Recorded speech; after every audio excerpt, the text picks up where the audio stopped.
ستروين سي 3 واحدة من أهم إصدارات شركة ستروين الفرنسية، لأنها كانت بداية جديدة لتصميم وتجهيز ميكانيكي مختلف عن باقي موديلات ستروين، وكانت واحدة من العربيات اللي ساهمت بشكل كبير في انتشار ستروين في أوروبا والسوق العالمي.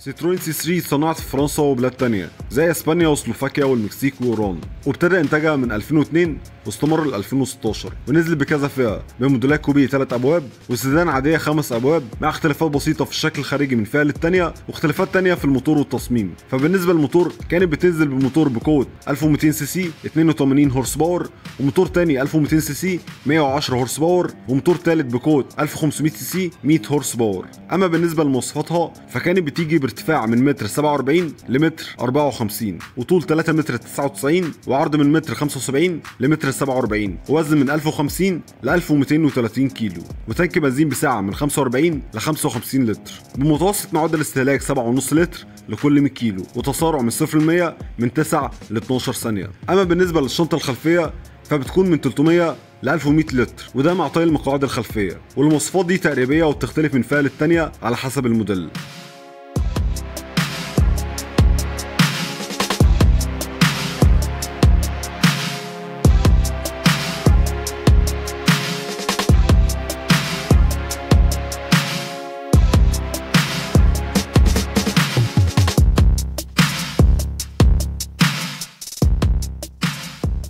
شركة ستروين اهتمت بشكل كبير جدا بالسي 3، وده اللي هتلاقيه في مميزاتها. فأول وأهم ميزة كماليات والتجهيزات، وده اللي ركز عليه مهندسين التصميم والتخطيط في شركة ستروين عشان يطلعوا عربية مدمجة وعملية ومريحة للركاب. ده غير ان تم تجهيزها بتقنيات حديثة زي شاشة تاتش ونافيجيتور وكاميرا خلفية.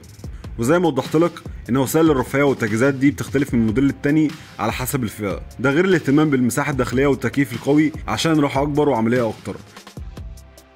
تاني ميزة الاقتصادية، فزي ما كان في تركيز كبير على وسائل الرفاهية والراحة، كان في تركيز كبير برضو على الاقتصادية. فأعلى معدل استهلاك بنزين للستروين سي 3 بكل فئاتها كان 7.5 لتر لكل 100 كيلو، وده معدل ممتاز جدا واقتصادي. تالت ميزة التصميم، فهتلاقي تصميم السي 3 مختلف وعصري بخطوط انسيابية مع كشافات منحنية وبروز للوجو ستروين مع الشبكة الأمامية أو مع خطين متصلين، وده اللي بتتميز بيه شركة ستروين عامة في تصميماتها. فما بين 1000 عربية تقدر تميز عربيات ستروين، وطفرة التصميم دي بدأت مع ستروين إكسارا.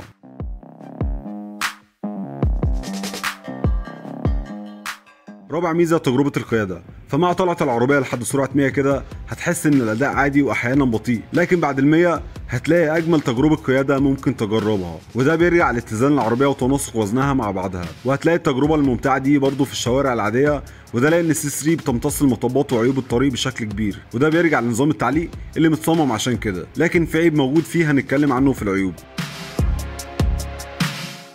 خامس ميزة سعرها، فسعرها يعتبر مناسب جدا بالمقارنة بعربيات تانية ما فيهاش نفس امكانياتها.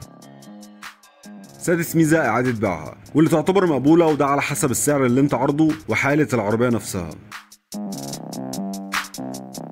سابع ميزة الاعتمادية، وده بيرجع لقوة الموتور والاجزاء الداخلية. فالعربية بشكل عام اعتمادية واعطالها قليلة، لكن في حاجة بسيطة كده هقولك عليها في خلاصة الفيديو. اما بالنسبة لعيوب ستروين سي 3 فبتتمثل في كذا عيب. اول عيب الصيانة، وزي ما قلت لك عن كل عربيات ستروين ان مش اي صناعي يقدر يشتغل فيها بسهولة، ويستحسن تتعامل مع حد مختص في صيانتها، وده لان اجزائها الميكانيكية مش زي اغلب العربيات من فئتها. تاني عيب نظام التعليق اللي هو العفشه، فبرغم انها بتدي ميزه للسي 3 في الراحه وامتصاص النار والمطبات، الا انك ما ينفعش تعتمد عليها بشكل اساسي في الطرق المكسره، لان في الحاله دي هتقابل مشاكل كتير وهتحتاج لصيانه بشكل دوري.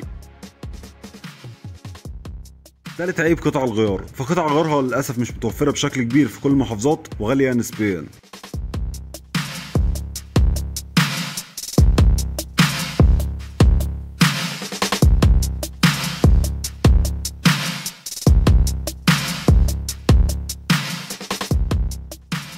نيجي بقى لاهم جزئيه وخلاصه الفيديو. ستروين سي 3 من رايي عربيه ممتازه جدا وقيمه كبيره مقابل سعرها، لكن القيمه دي هتقل في حاله انك مش قادر تجيب لها قطع غيارها، وده في حاله انها محتاجه قطع غيار او مش لاقي لها صنايعيه يتعاملوا معاها في حاله وجود اي اعطال. وخلي بالك كويس قوي في حكايه الصيانه دي، لان لو اي صنايعي مش فاهم واشتغل في العربيه صدقني هتزعل قوي وممكن تخسر كتير، ومشاكل هتقابلها انت في غنى عنها، خاصه لو في مشكله في كهرباء العربيه. فلازم يكون في صنايعي فاهم جدا ويستحسن يكون مختص. غير كده ستروين سي 3 من رايي عربيه ممتازه جدا، وده في حاله اهتمامك بيها بشكل دوري. ما تنساش اللايك والسبسكرايب. سلام يا وحش.